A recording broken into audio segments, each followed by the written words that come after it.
अध्यक्ष महोदय, मेरे जो शिक्षा है, मेरे जो संस्कार है, मेरे जो सामाजिक जीवन है, मेरे को मेरे राज्य की, मेरे सूबे की जनता की स्वीकृति मिली है। मैं किसी की, मेरे बौद्धिक और मेरे संस्कार की सर्टिफिकेट मेरे को सारी सदन में किसी से नहीं चाहिए।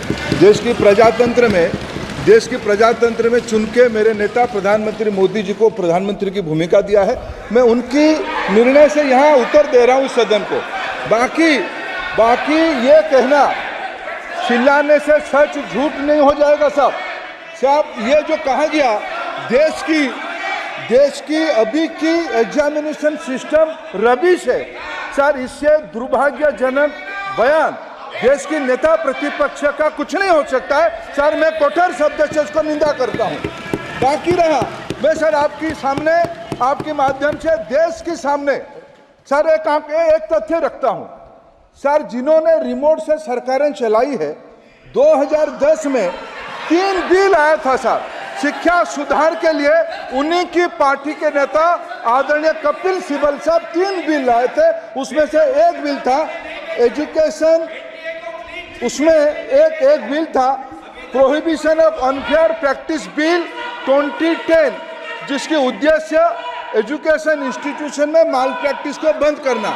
सर मेरे सरकार की हिम्मत है, अभी हमने पब्लिक एग्जामिनेशन की रेगुलरिटीज में बिल लाए, कानून बनाए। क्या मजबूरी था कांग्रेस पार्टी की, क्या मजबूरी था नेता प्रतिपक्ष की? उन्होंने उस बिल को उल्टा किया, किसके दबाव में उल्टा किया? क्या निजी मेडिकल कॉलेज की दबाव में, उनकी घूसखोरी की दबाव में उन्होंने उस बिल को उल्टा किया था? सच सुनने की सामने है ये।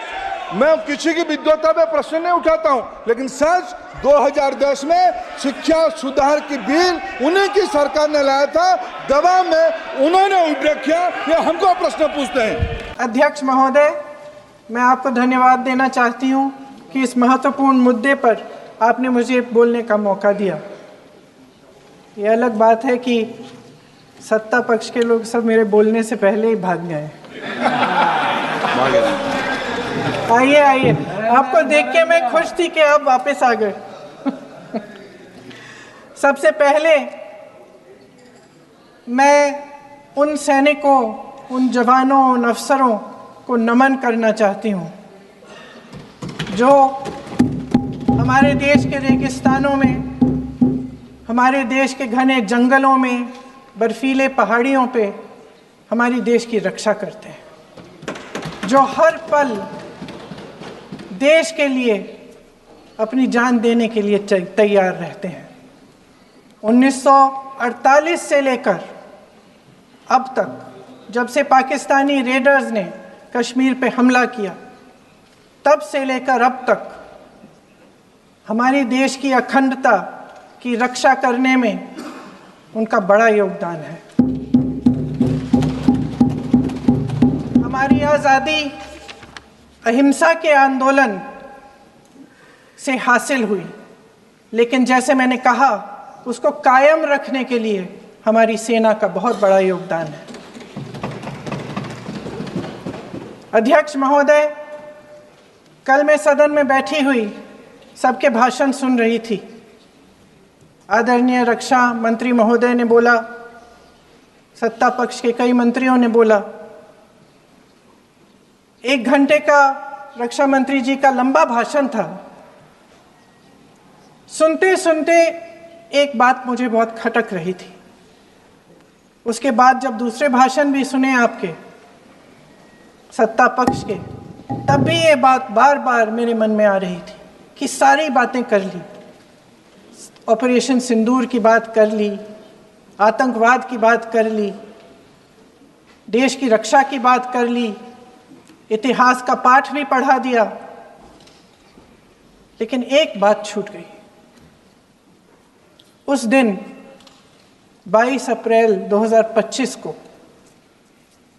जब 26 देशवासियों को अपने परिवार के सदस्यों के सामने खुलेआम मारा गया, तो ये हमला कैसे हुआ, क्यों हुआ? इसकी राजनीतिक कायरता बेमिसाल है।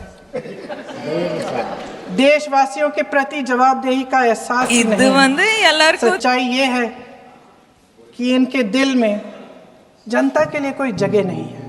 सब राजनीति है, सब पीआर है, सब प्रचार है, सब पब्लिसिटी है। देश की जनता के लिए आपके हृदय में कुछ नहीं रहा। बहुत समय हो गया है आप इस प्रचार में ही लिप्त हैं, जनता को देख नहीं पा रहे हैं।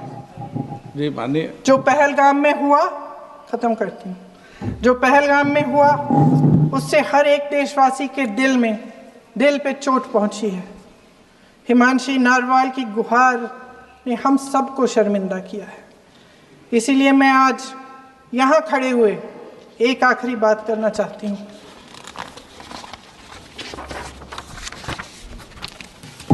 इस सदन में लगभग सभी के पास सुरक्षा है, सुरक्षा की व्यवस्था है।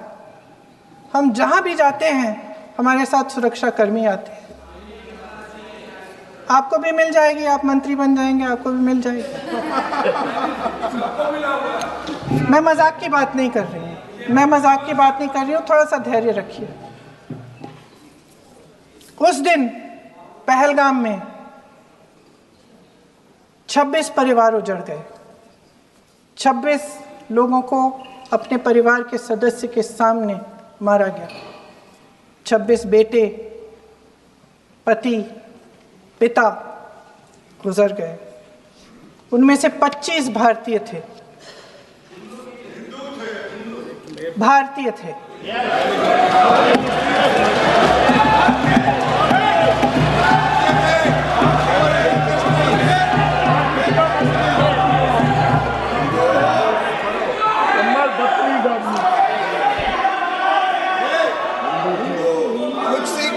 जितने भी लोग बैसारन वैली में थे और जो 25 भारतीय मारे गए, उनके लिए कोई सुरक्षा नहीं थी। आप कितने भी ऑपरेशन कर डालें, आप इस सच्चाई के पीछे छुप नहीं सकते, इसे नकार नहीं सकते।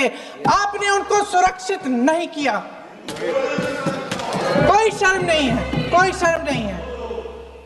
नहीं है और ना कभी होगी। सुन लीजिए,